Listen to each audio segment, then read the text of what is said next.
Chris Cain, yeah, amazing player. We're very, very fortunate to still have him with us, I think, this year.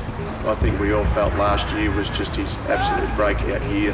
He won the club's best and fairest, and rightly so. Overall was probably my most complete year. Now Cain looks for a short, gets it over the top, finishes up with Galea.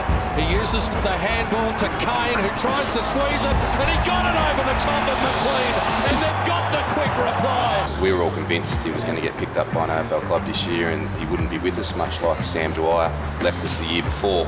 We've always been good mates ever since we got here.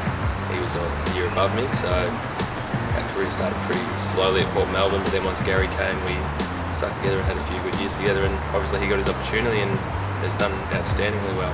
I spent to a few clubs last year, but nothing eventuated. I know I'm not getting any younger, so I think that time may have passed, but you know, if someone wanted you, obviously I'd say yes, but I think that the older you get, the less likely it is.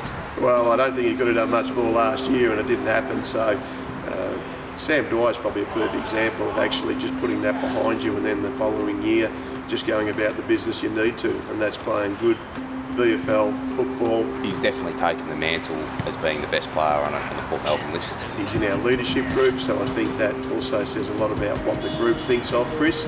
His running ability, his skills, his hardness, his goal kicking, he's the best player we've got, and I think that quite a lot of AFL clubs that overlooked him and probably shouldn't have, because he would have been able to make a really big impact at that level, but we're lucky to have him.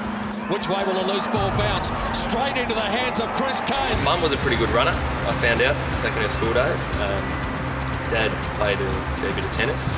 Brother Steve is a decathlete. He's been doing it for as long as I can remember.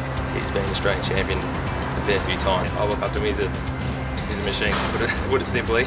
He trains every day, he looks after himself so well, so he's done really well in the Nationals just recently, and hopefully he gets selected to go to the Commonwealth Games this year. If I could be half as good as him, that'd be fantastic.